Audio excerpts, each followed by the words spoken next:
प्यारे बच्चों, आप सभी का हमारे ऑनलाइन प्लेटफॉर्म में स्वागत है। ये हमारे टेंस का वीडियो नंबर 4 है।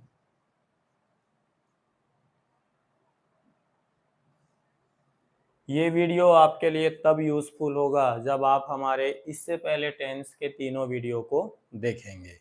हमने 3 वीडियो में टेंस का पूरा बेसिक कंप्लीट कर लिए हैं और टोटल टेंस 12 होते हैं, उसमें से हमने 9 टेंस कंप्लीट कर लिए हैं। और आज हम आपके साथ में स्टार्ट करेंगे यूज ऑफ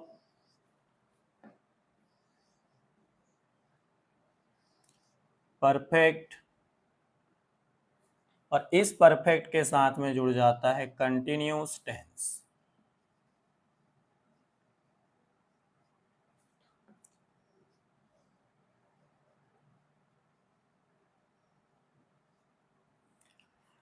ये कोई नया टेंस नहीं है, इससे पहले हमने परफेक्ट को पढ़ चुके हैं और कंटिन्यूस को पढ़ चुके हैं। अब क्या है प्यारे बच्चों कि हम ये दोनों को एक साथ मर्ज करके पढ़ेंगे। तो परफेक्ट टेंस का जब हम इधर पे फॉर्मेट बनाने के लिए जाएंगे तो परफेक्ट टेंस से हम लोग ले लेंगे हेल्पिंग वर्ब, और यहाँ पर कंटिन्यूस टेंस से हम लोग ले लेंगे मेन वर्ब। तो कंटिन्यूस टेंस में मेन वर्ब का कौन सा फॉर्म यूज होता है? ING form. और ये दोनों को जोड़ने के लिए कनेक्टर के रूप में यूज होगा बीन का।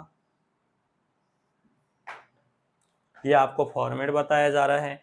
जो हिंदी मीनिंग होगी वो कंटिन्यूस टेंस की ली जाएगी, जैसे कि रहा है, रही है, रहे हैं। लेकिन कंटिन्यूस टेंस में और परफेक्ट कंटिन्यूस टेंस में जो बेसिक डिफरेंस रहेगा वो टाइमिंग का रहेगा। ठीक, उसके पहले हम लोग थोड़ा सा फॉर्मेट के विषय पे बात कर लेते हैं। तो ये आपका सब्जेक्ट हो जाएगा। तो ये subject plus helping verb, main verb का आईएनजी फॉर्म, और यहाँ पर जुड़ जाएगा ऑब्जेक्ट। अभी तक आपने जितने भी टेंस पढ़े हैं उसमें वो फॉर्मेट स्टार्ट होता था सब्जेक्ट से, फिर हेल्पिंग वर्ब आता था, फिर मेन वर्ब आता था, और फिर ऑब्जेक्ट आता था, और वो टेंस का फॉर्मेट खत्म हो जाता है। लेकिन यहाँ पर मेरे प्यारे बच्चों परफेक्ट और कंटिन्यूस दो टेंस हैं, इसलिए यहाँ पे फॉर्मेट भी थोड़ा लेंदी होगा। और ऑब्जेक्ट के बाद में आपको सिंस का यूज करना है, फॉर का यूज करना है, और फ्रॉम का भी यूज करना है। फ्रॉम थोड़ा आपके लिए नया हो सकता है, लेकिन ये नया बिल्कुल नहीं है, आपको भी समझाया जाएगा। और यहाँ पर लास्ट में फिर आप लगा देंगे टाइम। तो इस प्रकार से आपका ये कंप्लीट फॉर्मेट तैयार हुआ। Subject, helping verb, main verb का आईएनजी फॉर्म, ऑब्जेक्ट, सिंस या तो फॉर या तो फ्रॉम, और लास्ट में क्या आ जाएगा? टाइम। बेसिकली कंटिन्यूस और परफेक्ट कंटिन्यूस टेंस में जो मेन डिफरेंस है वो है इस टाइमिंग का। ठीक है जी। तो अब हम पहुंच जाते हैं इसको एक प्रॉपर वे में पढ़ने के लिए। ये तो एक प्रकार से आपका ट्रेलर था। ठीक, तो आप लोग हेडिंग डाल लीजिए use of perfect continuous tense. Use of perfect continuous tense. तो हमारे पास में कितने कंटिन्यूस होंगे परफेक्ट कंटिन्यूस? 3। पहला ले लीजिए आप present, present perfect continuous.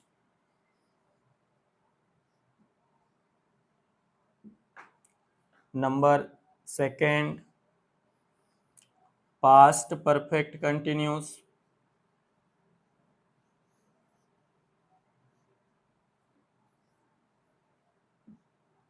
Number 3 future perfect continuous.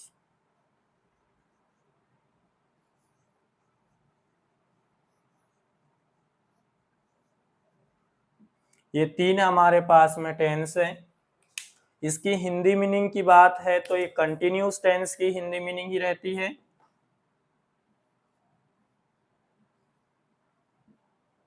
रहा है के साथ में आप टाइम जरूर ले लीजिए।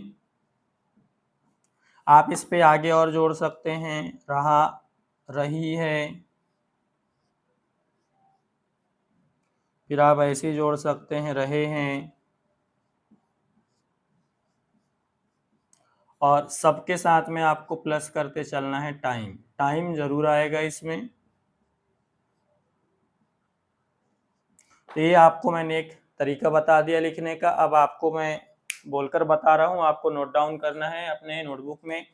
प्रेजेंट परफेक्ट कंटिन्यूस टेंस का टाइमलाइन भी बाद में बात करेंगे हम लोग, और इसका फॉर्मेट भी बाद में बात करेंगे। अभी हम लोग बात कर रहे हैं इसका हिंदी मीनिंग का, ठीक है जी। तो हिंदी मीनिंग लिख लीजिए, रहा है प्लस टाइम, रही है प्लस टाइम, और रहे हैं प्लस टाइम। ये इसका हो गया। अब पास्ट परफेक्ट कंटिन्यूस टेंस का लिख लीजिए आप लोग, या मैं यहाँ आपको थोड़ा हेल्प कर दे रहा हूं। रहा था,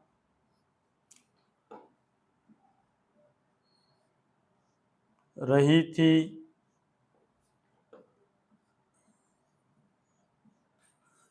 रहे थे, और ये तीनों के साथ में क्या आ जाएगा, ये तीनों के साथ में आ जाएगा आपका टाइम जरूर रहेगा, इस बात का अपने को ध्यान रखना है। अब आ जाता है फ्यूचर परफेक्ट कंटिन्यूस का, तो यहां लिख लीजिए, रहा होगा, रही होगी,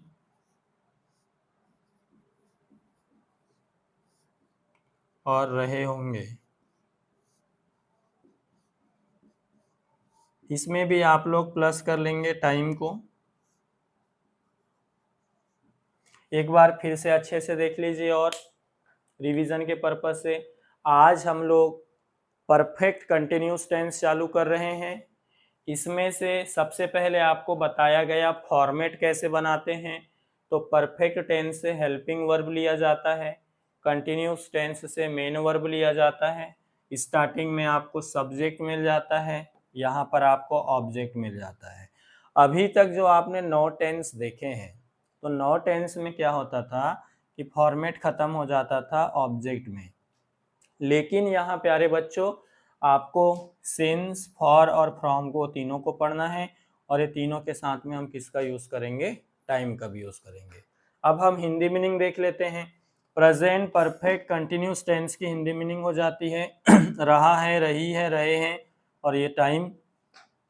पास्ट परफेक्ट कंटिन्यूस टेंस का यूज हो जाता है तो रहा था, रही थी, रहे थे प्लस टाइम, और फ्यूचर का अगर यूज होगा तो रहा होगा, रही होगी, रहे होंगे प्लस टाइम। इतना हम आप लोगों ने अभी तक डिस्कस किए हुए हैं। अब इसके बाद हम लोग एक एक पूरा फॉर्मेट देख लेते हैं।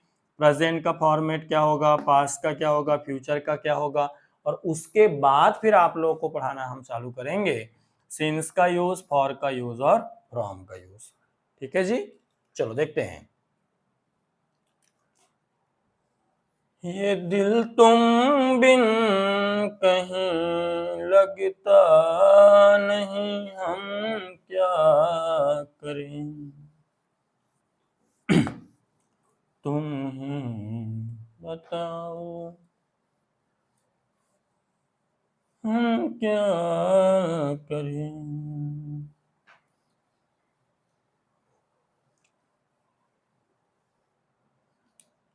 चलिए अब हम लोग देख रहे हैं सबसे पहले प्रेजेंट परफेक्ट का format.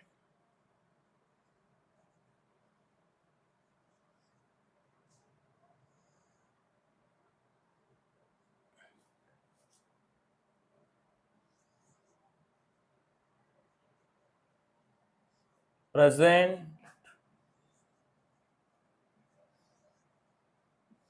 Perfect continuous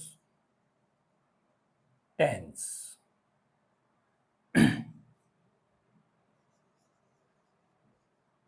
subject plus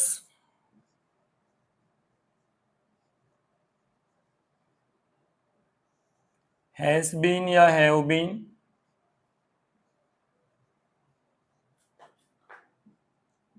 plus ING form object, और यहां पर फिर जुड़ जाएगा सिंस फॉर और टाइम, सिंस फॉर, अभी फ्रॉम भी नोट डाउन कर लीजिए आप लोग, फ्रॉम प्लस टाइम।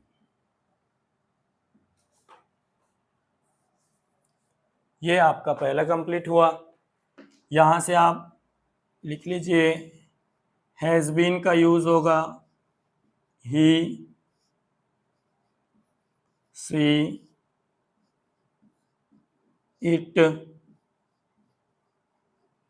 और नेम, और वो भी नेम कैसा होना चाहिए, सिंगुलर। और हैव बीन का यूज होगा आई, यू, वी, दे और प्लूरल। ये आपका प्रेजेंट का फॉर्मेट क्लियर हुआ। इतना आप लोग अभी नोट डाउन करिए, एक बार अच्छे से देख लीजिए। फिर प्रेजेंट परफेक्ट के बाद में हम अभी आप लोगों को पास्ट परफेक्ट का भी फॉर्मेट बताएंगे। ये जुल्फ कैसी है तीर जैसी है, वो कैसा होगा जिसकी तस्वीर ऐसी है।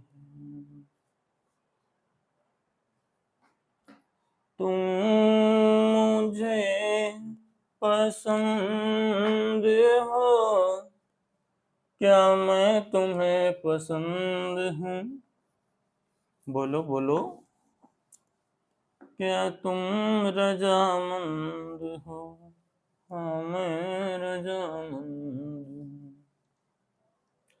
चलिए प्यारे बच्चों, अब नेक्स्ट फॉर्मेट पे हम लोग आ जाते हैं पास्ट परफेक्ट का।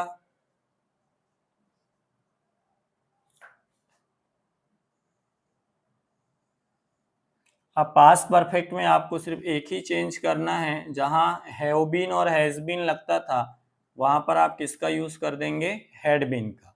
बाकी ये फॉर्मेट आपका एज यूजुअल रहेगा, कोई दिक्कत नहीं है।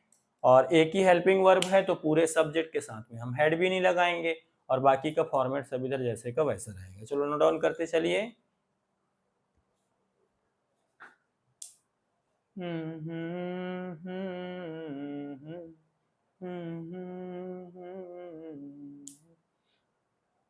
ये जुल्फ कैसी है तेरे जैसी है, वो कैसे होगी जिसकी तस्वीर ऐसी है।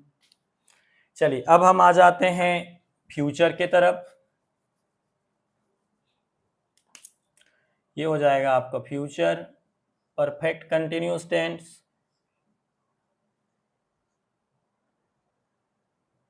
अब यहां पर आपको दो हेल्पिंग वर्ब का यूज करना है प्यारे बच्चों, विल हैव बीन और shall have been. Will have been और शैल हैव बीन, और आपको बहुत अच्छे से पता है शैल हैव बीन का यूज होगा आए और वी के साथ, और विल हैव बीन का यूज होगा you, they, he, she, it या किसी का नेम। ये हो गया आपका कंप्लीट फॉर्मेट। ठीक, अब हम लोगों को पढ़ना है सिंस का यूज, फॉर का यूज और फ्रॉम का यूज। ठीक, तो इतना आप लोग तीनों फॉर्मेट नोट डाउन कर लीजिए, और अब इसके बाद में साइड हेडिंग ले लीजिए, यूज ऑफ सिंस, फॉर और फ्रॉम।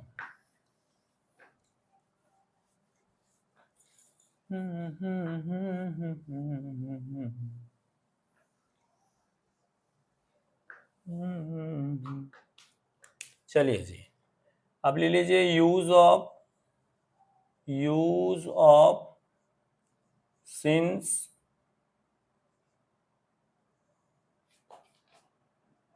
फॉर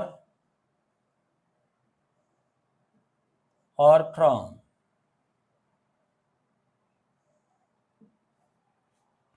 ये आपको समझना है। चलिए अब हम लोग देख लेते हैं समय को। पहले टाइम को समझिए। टाइम को जब हम लोग बांटने के लिए जाते हैं तो टाइम को हम दो टाइप से देखते हैं। एक होता है फिक्स्ड टाइम। फिक्स्ड टाइम को बोलते हैं और डेफिनेट टाइम।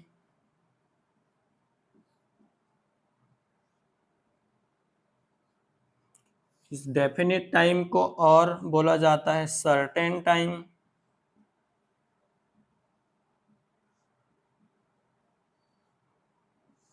और इसका एक नाम होता है पॉइंट ऑफ टाइम। इतने नाम से हम इसको जानते हैं।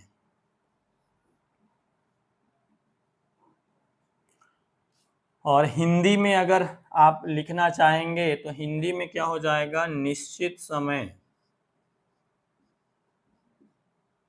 निश्चित समय। अब इसका दूसरा पार्ट देख लीजिए। फिक्स टाइम का अपोजिट हो जाएगा अनफिक्स्ड टाइम।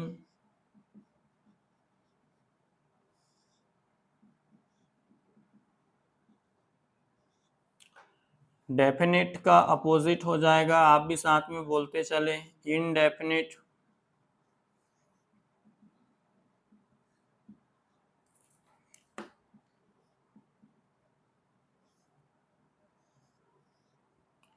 सर्टेन टाइम का अपोजिट हो जाएगा अनसर्टेन टाइम।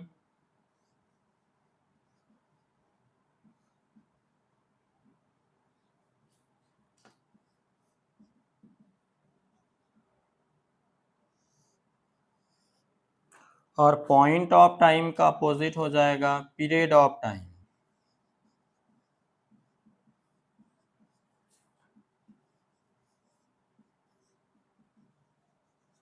और अगर हम जैसे इस सभी का हिंदी मीनिंग निश्चित समय लिखे, उसी प्रकार से प्यारे बच्चों हम इसका हिंदी मीनिंग लिखेंगे अनिश्चित समय।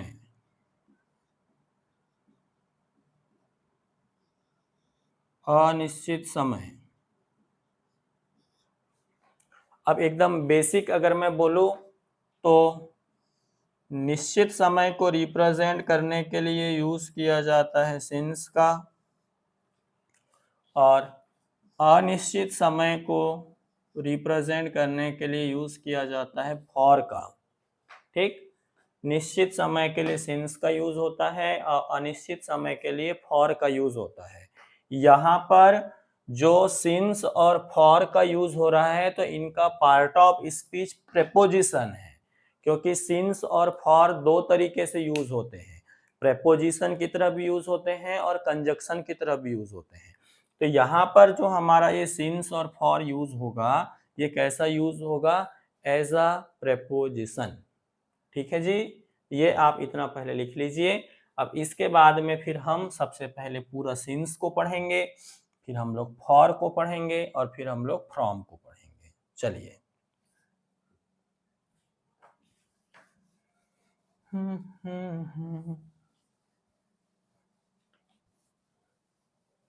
लल लल ला ला ला ला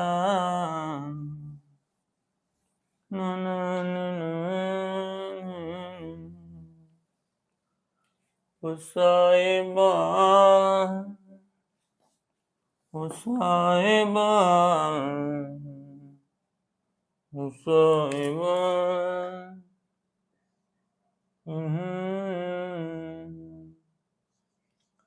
मिलेंगे तुमको तो बताएंगे कि कितना प्यार है तुम्हें।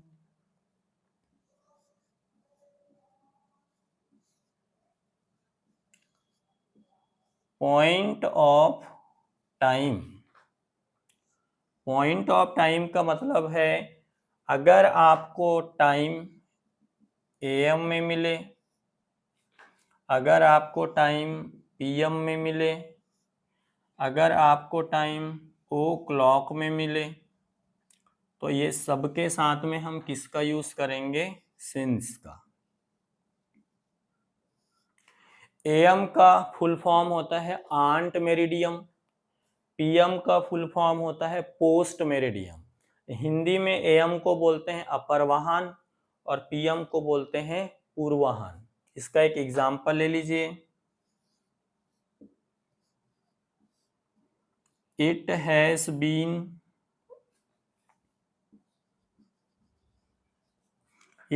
बीन रेनिंग, फिर ब्लैंक बना लीजिए 4 o'clock। वैसे ही अगर यहाँ 4 AM आ जाता या 4 PM आ जाता, तो ये सबके साथ में हम लोग, जब आपको ऑप्शन मिलेगा तो आप यहाँ पे किसका यूज करेंगे? सिंस का।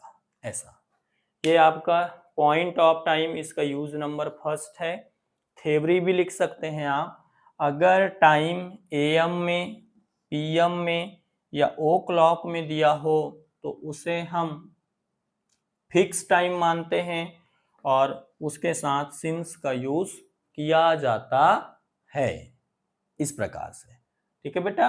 अब हम लोग आ जाते हैं नंबर दूसरे पे।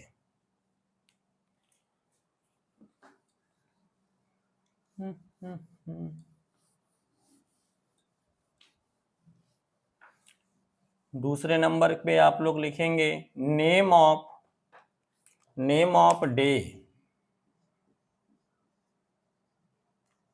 Name of day.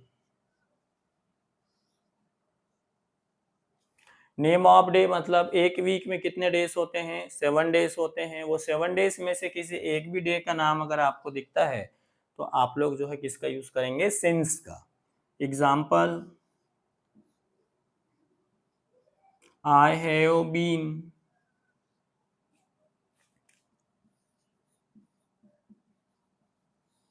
Doing hard work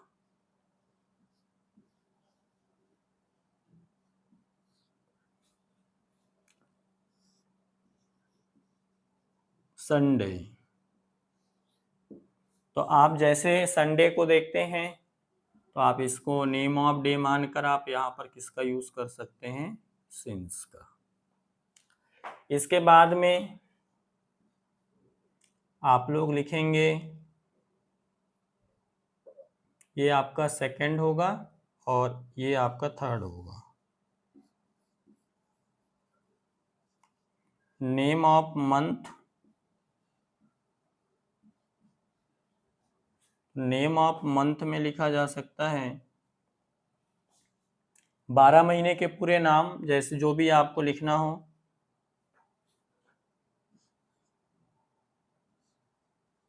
सभी लोग अपना बर्थडे वाला मंथ लिख लीजिए। I have been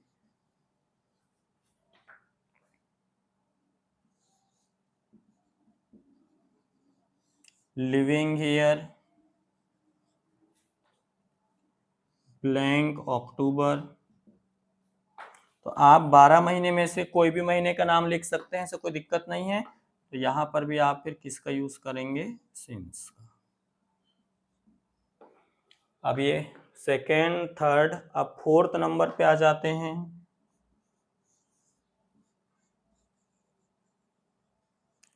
name of year.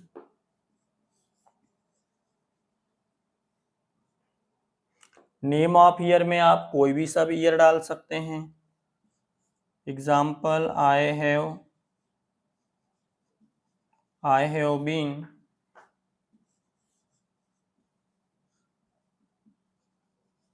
Working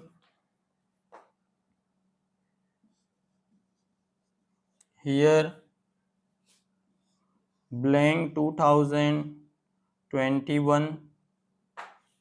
आप इस ईयर को देख के भी अपन यहाँ क्या लगा सकते हैं प्यारे बच्चों, सिंस। इस प्रकार से तो हम लोगों ने 4 पॉइंट लिए। पहला लिए पॉइंट ऑफ टाइम, दूसरा लिए नेम ऑफ डे, तीसरा लिए नेम ऑफ मंथ, चौथा लिए नेम ऑफ ईयर। अब लिखिए 5th number, part of day. Part of day, देखिए दिन के कितने हिस्से होते हैं। सबसे पहले morning, number second afternoon,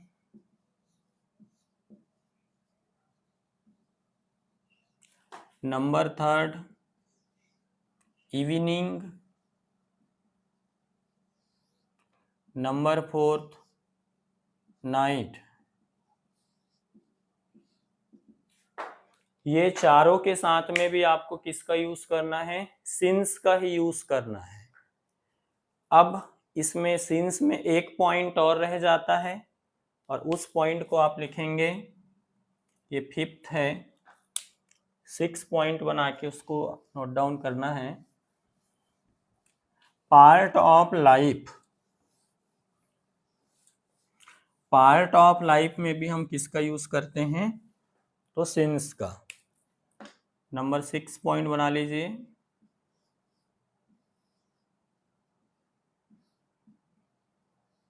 part of life, जीवन की अवस्था। पहला फर्स्ट चाइल्डहुड,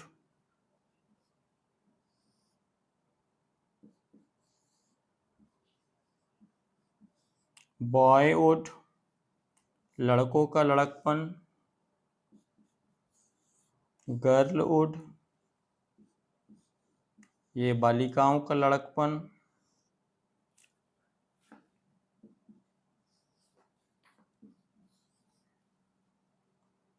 यंगहुड। यंगहुड को कभी कभी यंग स्टेज के नाम से भी दिया जाता है।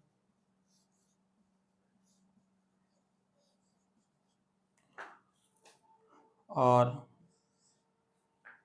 यहाँ पे ओल्ड स्टेज, ओल्ड स्टेज या ओल्ड वुड।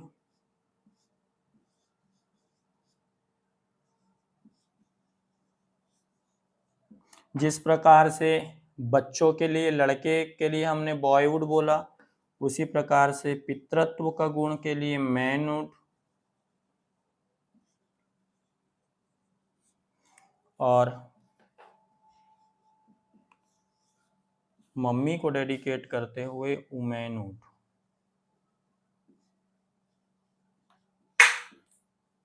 तो प्यारे बच्चों, यहाँ पर आपको चाइल्डहुड, फिर बॉयहुड, गर्लहुड, उसके बाद में आपका यंग स्टेज या ओल्ड वुड या फिर ओल्ड स्टेज या मैनहुड, वुमेनहुड, ये जितने भी आपको मिलते हैं, ये सबके साथ में आप लोगों को क्या लगाना है, सिंस लगाना है।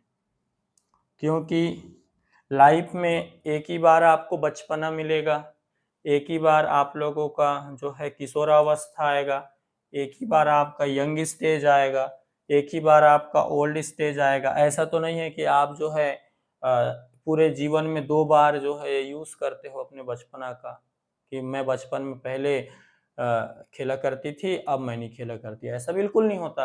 एक ही बार चाइल्डहुड आएगा, उसी प्रकार से एक ही बार बॉयहुड आएगा, गर्लहुड आएगा। तो ये तमाम चीजें सब सिंस के लिए आते हैं। वैसे दिन में एक ही बार मॉर्निंग आता है, एक ही बार आफ्टरनून आता है, एक ही बार इवनिंग आता है, और एक ही बार क्या आता है, नाइट आता है। ठीक है जी, तो इसको आप लोग देख लीजिए, पहले लिख लीजिए। यहाँ पर हम सिंस का यूज कंप्लीट कर लिए। अब फॉर की बारी है, एक बार आप अच्छे से नोट डाउन कर लीजिए।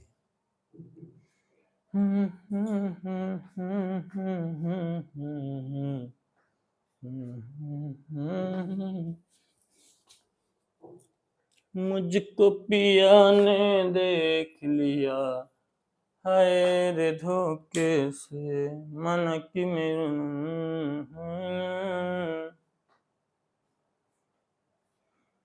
अब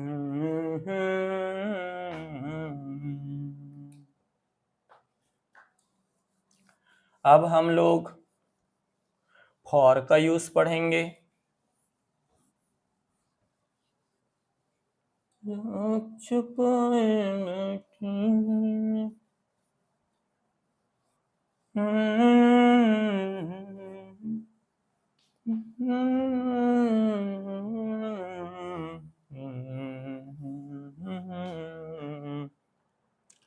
चलिए अब आप लोग फॉर का यूज देख लें।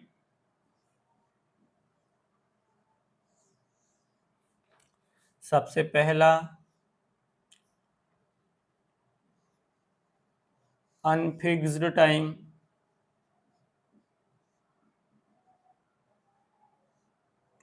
अगर आपको कोई भी टाइम आवर में मिले या इसका प्लूरल फॉर्म आवर्स में मिले तो हम यहाँ पर फॉर का यूज करते हैं। Example, he has been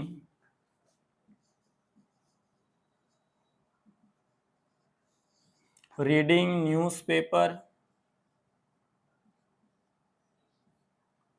he has been reading newspaper blank 2 hours। अब यहाँ पर आप जब देखेंगे टू के साथ में आर्स को तो आप किसका यूज कर लेंगे? फॉर का। Number second,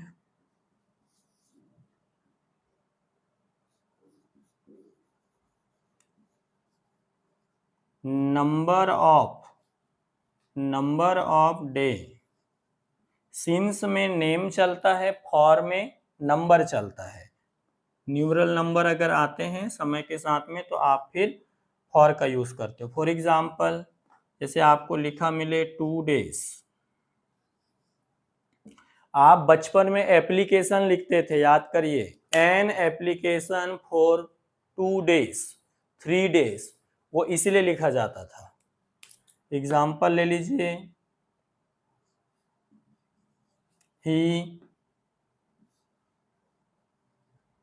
he has been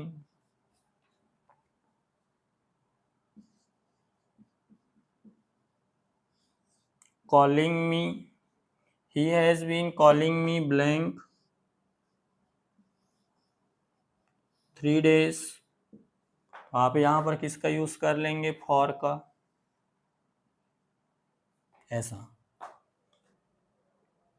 प्यारे बच्चों, आप तीसरा पॉइंट लिख लीजिए, number of week. Number 4th point लिख लीजिए, नंबर ऑफ मंथ। फिर आप 5th पॉइंट लिख लीजिए, नंबर ऑफ ईयर। इनके एग्जाम्पल देख लेते हैं हम लोग।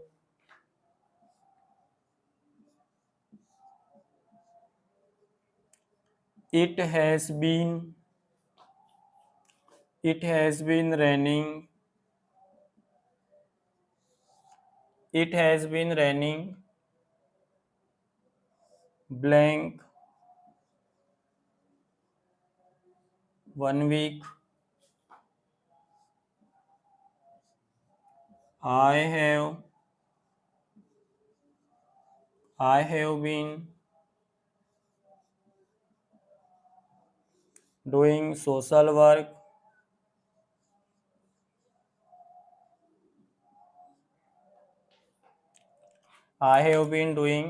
work blank 2 months।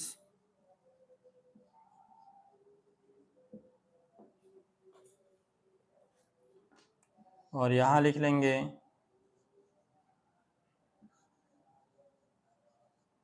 I have been living at Balaghat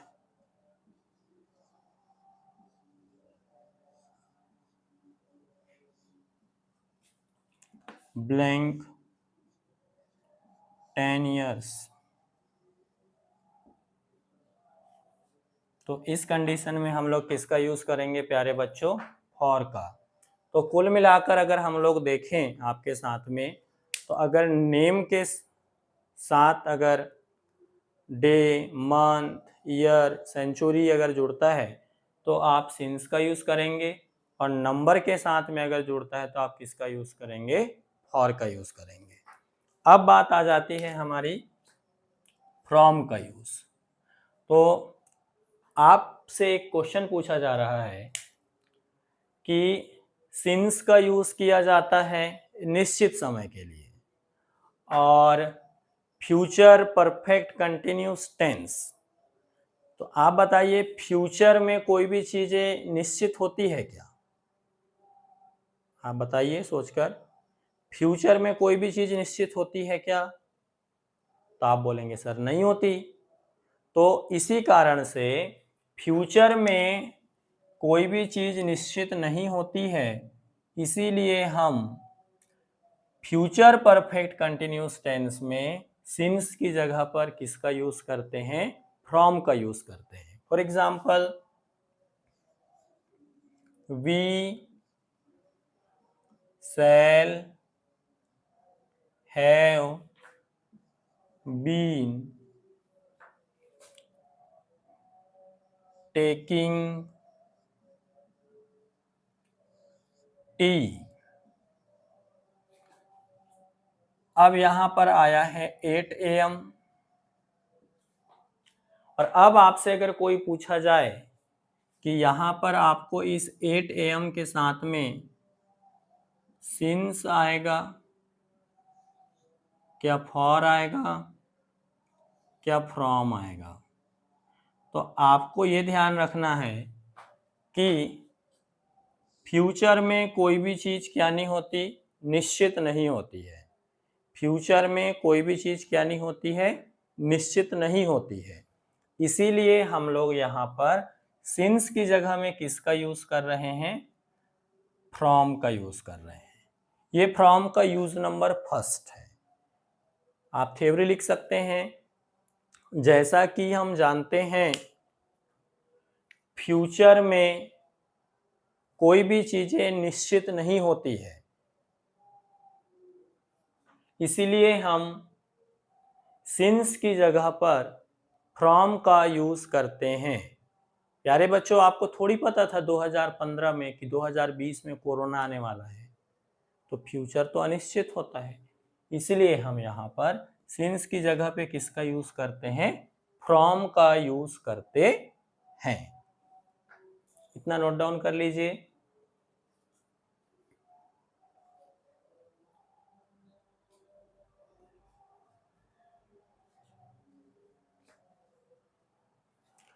तो यहाँ पर आज हम लोगों का टेंस का बेसिक पूरा कंप्लीट हुआ। चाहे आप इसके हिंदी मीनिंग की बात करें या आप लोग इसके फॉर्मेट वगैरह की बात करें, और अब हमारा चालू होगा टेंस का पार्ट नंबर 3। टेंस का पार्ट नंबर 3। यहां से आपका कंपटीशन लेवल का इंग्लिश अब प्रॉपर वे में टेंस की अब कहानी यहां से चालू हो जाएगी। अब हम लोग यहाँ पर टाइमलाइन वर्ड्स देखेंगे, फॉर्मेट वगैरह देखेंगे, 20 कॉन्सेप्ट भी हम लोग पढ़ेंगे। तो इससे पहले कि आप लोगों को आगे कोई प्रॉब्लम हो, आपको समझ में ना आए, तो आप लोग तीनों वीडियो जो हमारा इससे पहले डाला है वो तीनों वीडियो आप अच्छे से देख लीजिए। उसके बाद में जब हम लोग नेक्स्ट वीडियो बनाएंगे तो उसमें हम लोग डील करेंगे टेंस का पार्ट नंबर 3, तो वहां से चालू होगा हमारा टाइमलाइन वर्ड्स का यूज। तो मिलते हैं नेक्स्ट वीडियो में। Bye bye.